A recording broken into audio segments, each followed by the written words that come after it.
Welcome to session number 10 in the Anglican Tradition series. I'd like to focus in this particular presentation on what I would call eco-theology. That is, we often talk about the importance of theology in biblical exegesis, and that often becomes reduced to who is God, the nature of the Trinity, redemption, the nature of humans' response to that, end times, and a whole variety of other areas that are covered in biblical, historic, and systematic theology. What often gets left out in the areas of theology is the relationship, what's often covered, I should say, in the areas of theology, is the relationship of God to humanity. What's often left out in this process, the relationship of God to the earth, and the relationship of people to the earth. And in the last few decades, we have seen the importance of a concern for ecology and the environmental issues.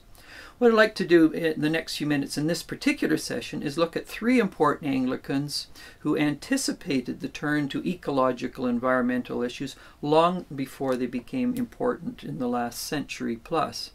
These three particular Anglicans, Church of England people, are part of what you call the High Romantic tradition in England. William Wordsworth, Samuel Taylor Coleridge, and Robert Southey.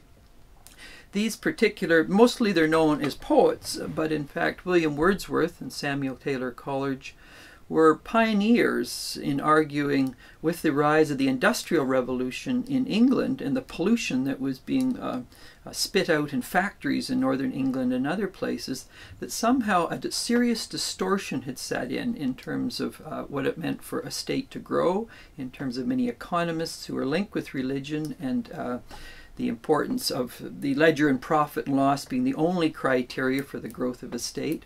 It was Wordsworth and Coleridge and Southey, very much like sensitive poets, who picked up the fact that yes, there was profit coming, but what was the impact on the environment? And from the Lake District in northwest England, they stood strong and firm and opposed the way the state and industry had come together to increasingly desecrate the earth. So some of the earliest book that came out is the Lyrical Ballads, which was brought together by Coleridge and Wordsworth, and it's a turn to the land, to the people, to the working class. It was considered one of the most important works of poetry that emerged at the time. It set new standards for interpreting faith, ecology, and how people are to live in this earth. William Wordsworth was Church of England. Samuel Taylor Coleridge has a wonderful inscription on his tomb that says, "An inscription be put upon my tomb, let it be known I was an enthusiastic lover of the church." Robert Southey in the Lake District was the same.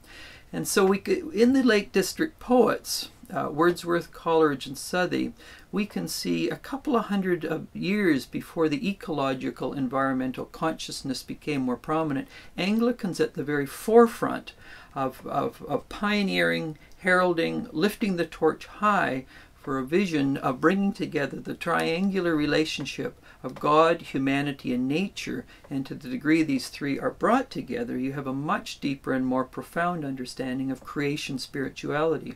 For if we start from the basics that God made this world, then to damage it is to insult God. To pollute it, to distort it for the purpose of profit, in fact, is bad theology, and it leads to, at a practical level, very unhealthy relationships between nature and people. And when a person pollutes the earth, inevitably the body is going to feel that within a generation or two. So the eco-theology that was articulated by William Wordsworth, Samuel Taylor Coleridge, Robert Southey from the Lake District, took plow to soil and articulated all sorts of new directions within the Anglican heritage in terms of uniting again the relationship of God, humanity, and the environment itself. And the Lake District became, in many ways, a trial case by which this vision could be brought together in opposition to industrial England at the time. And as a result of the High Romantics, much of the environmental consciousness of our time continues to flow from that in a ripple effect.